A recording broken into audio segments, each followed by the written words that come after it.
Cam Jordan on increased usage and containing the Rams offense. Ladies and gentlemen, today we are going to listen to an interview with Cam Jordan by neworleans.football. The link to neworleans.football is in the description. Make sure you are getting involved over there for all of the hottest, most breaking New Orleans Saints content on a minute-by-minute basis. Let's go ahead and listen to the great Cam Jordan. First of all, yes, I did have a turkey drive today over at Giving Hope Closet in New Orleans. I was there this morning packing food. I think my fam showed up while I was at practice. Second of all, happy Thanksgiving to everybody. Hope, if anything, nobody puts raisin in their potato salad. Nobody. Who the hell is putting raisin in their potato salad? Also, I did a tier list ranking of Thanksgiving food on my second, or is it third, or fourth, or fifth, or sixth channel. Ladies and gentlemen, the Skrmetta verse knows no bounds. If you haven't seen it, go check it out. It was a lot of fun to do. We did that the day before Thanksgiving. So go give it a look and see how high I rated canned cranberry sauce. Actually has dry stuffing. I hope it's the New Orleans version where it's like seafood stuffing. Hope there's nothing but love and positivity being passed around. And if you're one of those weirdos that put cranberry sauce on everything, God bless you. Okay. Now I'm pissed off, Cam. Because I feel like it's a personal attack with me and the cranberry. Now, if you're talking about cranberry sauce, the chutney, I don't like that. The canned stuff where I can almost read the ingredients and nutritional values on the gelatinous burgundy goo, that's what I'm all about. And yeah, it is on everything. You know what else is on everything? Brown gravy. Let's go back to the stuffing for a second. Stovetop stuffing, or GTFO. I go over that and more in that video. Let's get to the football. That's weird. How old are you? What decade are you from? Are you talking to me? And if you guys don't have gumbo and seafood stuffing, seafood peppers at your Thanksgiving, it's tough. I didn't have it for the first 20 years of my life, but I got it now. 21. I'll take crawfish dressing. I prefer like the shrimp with the crab meat in there, but I'll take crawfish. Cockroaches of the riverbeds. I'm not averse. Anyways, yes, we are trying to go 1-0. Continue. How different have the last two games been for you? Man, I mean, it's got to be different. The defensive line is showing up. The pass rush is showing up, and Cam Jordan is pseudo showing up. Cam Jordan's usage is increased. Towards the end of the Dennis Allen tenure, Cam was getting about 12 plays. Now it's shot up. Here's the deal.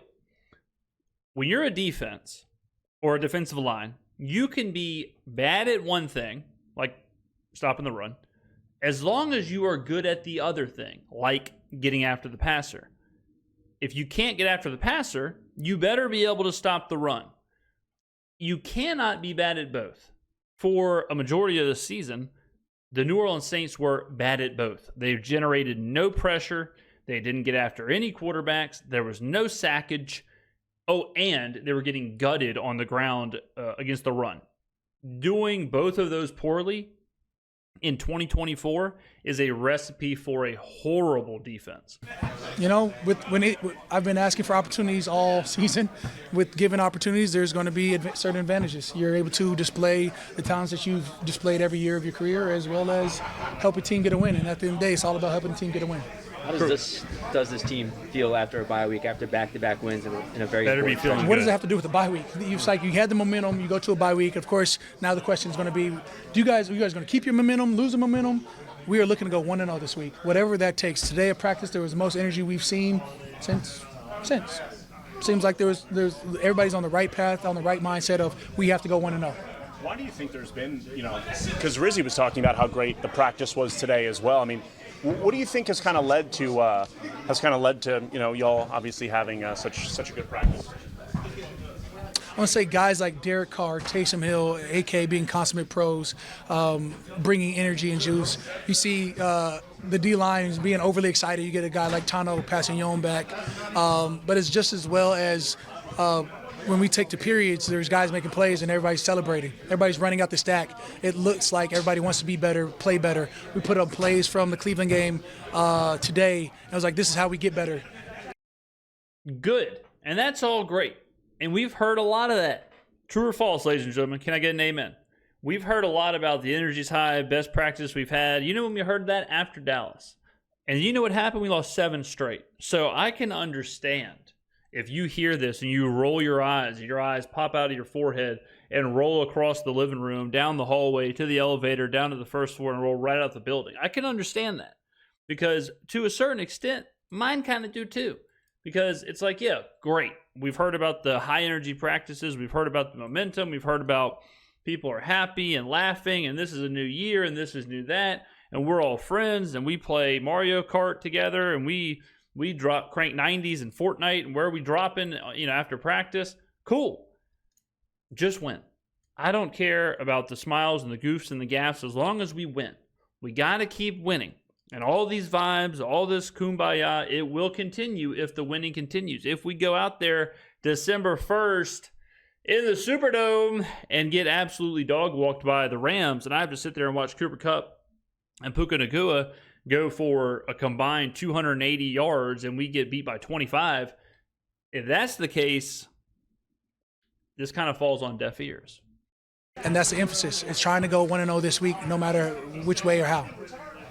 Facing the Rams, I guess, faced them a few times here over the last few Shout years. out to Coach Ron Gold for having his guy Kyron Williams. He's running at a high level. It's going to be an emphasis to try and eliminate that, take away a really good runner in this league, coached by a really great man. Hey, by the way, so the Rams, I know a lot of people are going to, this might be a bit of a misnomer, the idea that like the Rams are going to try and do the same thing that we do.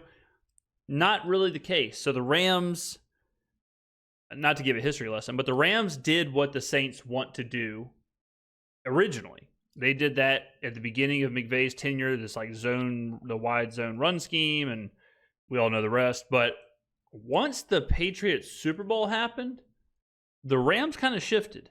They're not so much this like zone run team. They're more of just like your everyday power run team. So I don't want, because it might be easy for people to be like, oh, well, it's Shanahan offense versus Shanahan offense. Let's see who can do it better. We're kind of doing what the Rams did very early on. The Rams are doing this like new version. So just something to think about when it comes to the running game. We want our linemen to get out to the outside, to a lot of movement on the offensive line, a lot of that like stretch type zone, whereas the Rams are trying to run it pretty much not up the gut, but they're going to run it much more just traditional. Love you, Coach Ron. Think about Matthew and the way he's I don't think I've playing. ever called him Coach Ron before, so that was sort of weird. Coach Gould. It's always Coach Gould. The way Matthew's been playing Stafford as of late, even the last few seasons, just how good has he been, how good this game has been. Quarterbacks don't even hit their prime now till they're 33, right? So like this 30, they call it 30 to 37, 38 is a quarterback's prime, right? Which is just weird to think about as a football. As long as you can keep your arm, I agree with Cam, because if a quarterback can keep their arm, then as they age, then theoretically they would learn so much more and be able to process so much faster. And I think that's why you're seeing a renaissance with people like Matt Stafford, who you kind of see, or even like Joe Flacco to a certain extent, where Flacco's arm is not in question, and then the more reps and the more he kind of gets it, because what's the defense doing? I've talked about this before. What's the defense doing? This too high shell. They want to keep everything in front. They don't want you to take the top off the defense. So who does that benefit? That benefits the quarterbacks who can make the right read, get the ball out quick, and make the efficient throw. So that sets up perfect for an older quarterback who has seen it, who's a better decision maker, who's a little quicker on the reads, as long as they still have the arm.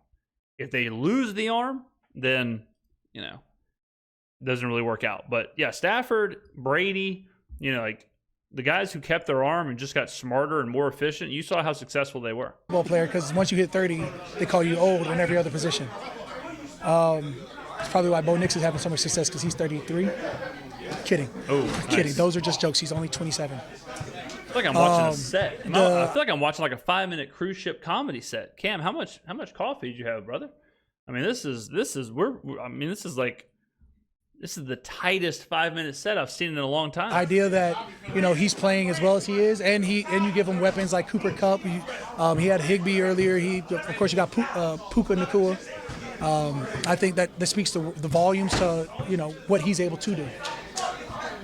What have you seen kind of momentum-wise the last 2 weeks through this win streak with Rizzy taking over and all of that? What have you kind of seen in the locker room? You mentioned the leadership of Carr and whatnot, but what else do you think has kind of culminated in y'all being successful as of late?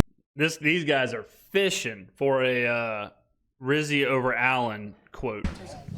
You know, what am I attribute it to? The entire just the mental shift. When you hear from up top that you're changing, head coach positions, there's one of two ways you go. You see teams that tank, and you see teams like last year, Raiders that have success. And which one do you want to be? I mean, everybody in here at the beginning of the season after 2-0 was convinced we were going to the Super Bowl. You lose 7, the whole world is convinced that you've got nothing left. It's up to us as players to keep fighting each and every down, and it's not like we weren't. We were giving everything we had. It's coming up short. These games weren't blowout games. You weren't getting embarrassed in some of these games. More of the games that we've lost have been one possession, if not less than 7-point possession games. Well, kinda. I mean, yeah, at the beginning, the Eagles, the first, the Falcons, whatever, but the Bucks, the Broncos, the Chiefs, those were good old-fashioned ass whippings. Games at the end of it. So we're right at the cusp. For whatever reason, you start building confidence when you start closing those games out. So you see us close out, 2 games ago, we see you close out in the fourth quarter. Last game, you see defense close out. That's what you love to see. That's how you build confidence, and that's how you move forward, saying, hey, yes, we can score and create big explosives, but at the same time, on defense, we can create turnovers and give back to the ball to an offense that can create those big plays. You shouted out Coach Kyron Williams. What have you seen? Coach Rongold. Yeah, a legendary man from Tucson, Arizona. A man who I may have committed to in college before knowing my D-line coach for real, Cal. A phenomenal Go Bears coach. Yes, indeed. You talking about Cal Bears that just went bowl eligible by beating Stanford? Took the axe back. We already had it, so can't say back. Retained the axe. Continue. What have you seen from Kyle? Oh yeah, he's a good runner. I think their offensive line is a heavy offensive line. It looks like they're actually a physical offensive line for once, which is kudos. Well, that's what I was saying. The Rams are shifting more to that physical offensive line versus the more kind of the athletic finesse offensive line that can get out on those wide zones. So they are more of a physical front, which of course is also trying to help. They're always going to be a run-first team, but I think it's also how can we keep Stafford up so that we can utilize Cooper and Nakua. Kudos to whatever they're teaching over there. You see guys get moved off the ball. At the same time, you have to be able to take advantage, much like the Philadelphia Eagles did this past week. I guess not to say it's at the same time. También, the way they got beat last week, I'm sure we're going to catch their best shot each and every play because they don't want that on film. Yeah, I mean, you give up 250 yards to a running back, you're going to come back and you're going to, you're going to have some serious. Usually, that's how it works in the NFL. It's usually you get absolutely destroyed by a position group or a player or whatever. Usually, the next week that group is so focused on it. Usually, you see a pretty solid effort. So yeah, I'm sure the Rams will absolutely be. In the trenches, they will be pissed off. Just as much as we love it to see it on film. Those different players, but anytime you ever hear the Rams, you ever still think about that playoff game from 5 years ago? Only when it gets brought up. Yeah, if you just say Rams, I'm like, yeah, it's a team that we've had success for. Team I should have had a touchdown against after Trey Henderson sack, fumble, picked it up, ran 87 yards. They nullified it, and then somebody will be like, man, does the playoff game still hurt? There was other games I could have pulled from before you pushed that one out there. So the answer is now yes. Thanks, Sharif. No problem. What a guy. All right. No, that shit hurts. Yeah, you would say, that's when you start blatantly pointing at referees to do their job, and then the league fine you because you shouldn't point at blatant things. Hey, they hit Tommy Lee before he could have caught the ball. Hey, they hit Drew Brees in the helmet, came up looking like Daffy Duck with his head spinning, but it's fine. No call. We lost in an NFC Championship game. You're right. We're not going to recall that. Okay. After that game, I honestly thought that there was going to be some kind of Supreme Court intervention. I truly thought there was a chance that they were going to overturn the result or restart the game or something because the no call was so bad that I thought there's no way they can send a team to the Super Bowl off of a no call this egregious. I really thought that something was going to happen. It was one of the worst 3 days. I don't think I said a word for like 3 days after the NFC Championship game. I remember me and 3 of my cousins went to a buffet in Ocean Springs, Mississippi. And we sat there, and not one of us wanted to talk. All of us were just like, yeah, it still hurts. And we were just sitting there depressed. Absolutely brutal. One of the worst moments and as far as like being at a game, just unexplainable, horrific, absolutely horrific. All right, ladies and gentlemen, there's Cam Jordan. There you go. Thank you for watching. And as always, ladies and gentlemen, I will see you in the next video.